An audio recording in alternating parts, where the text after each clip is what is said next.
Aujourd'hui, le 3 février 2026. Première lecture.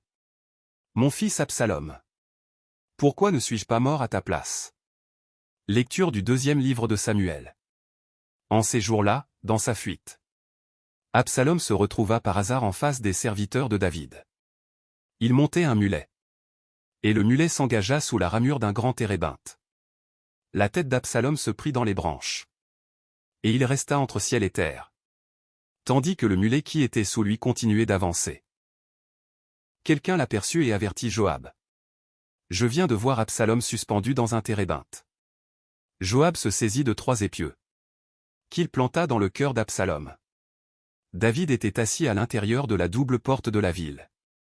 Un guetteur allait et venait sur la terrasse de la porte, au-dessus du rempart.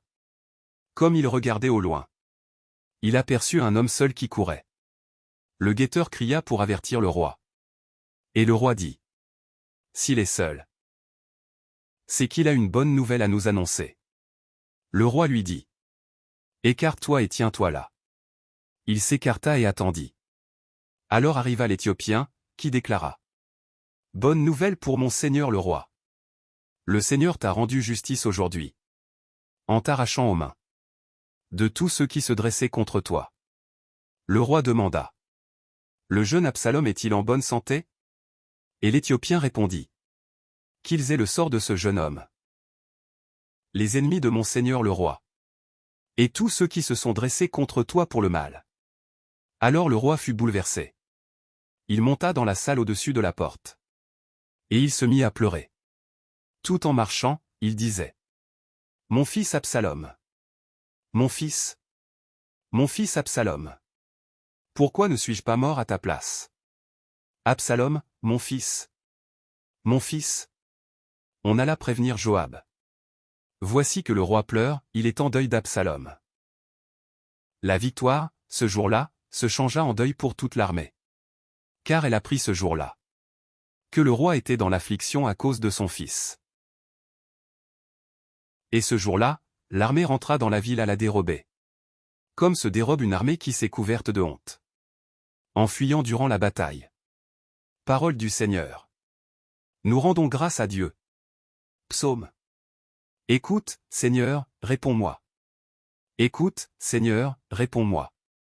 Car je suis pauvre et malheureux. Veille sur moi qui suis fidèle, ô mon Dieu. Sauve ton serviteur qui s'appuie sur toi.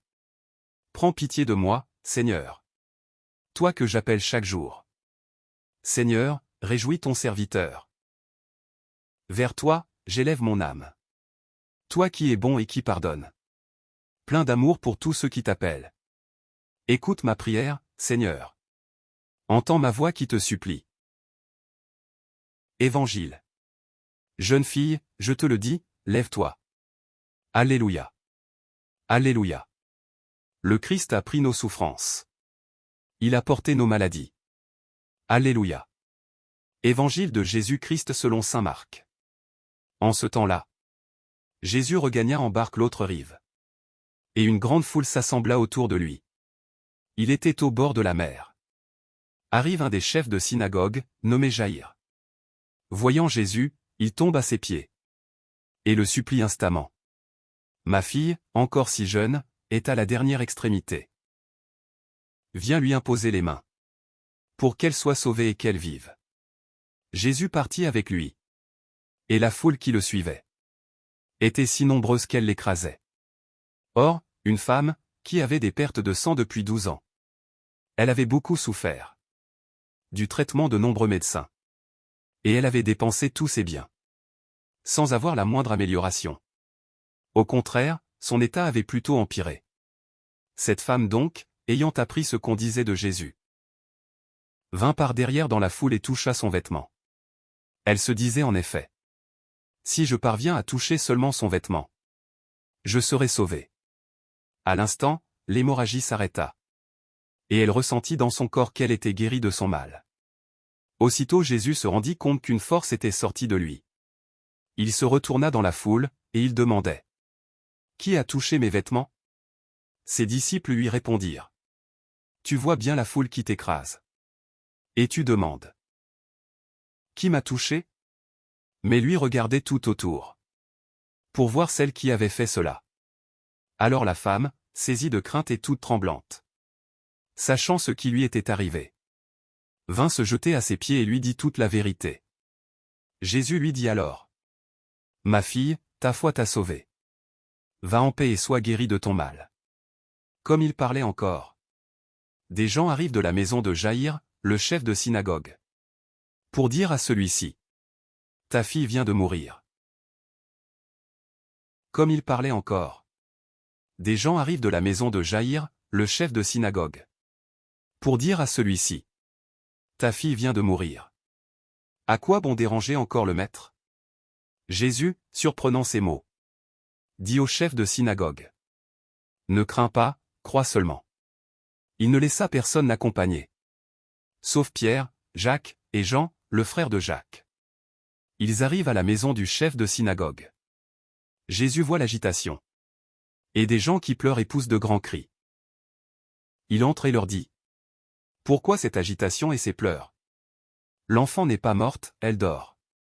Mais on se moquait de lui. Alors il met tout le monde dehors.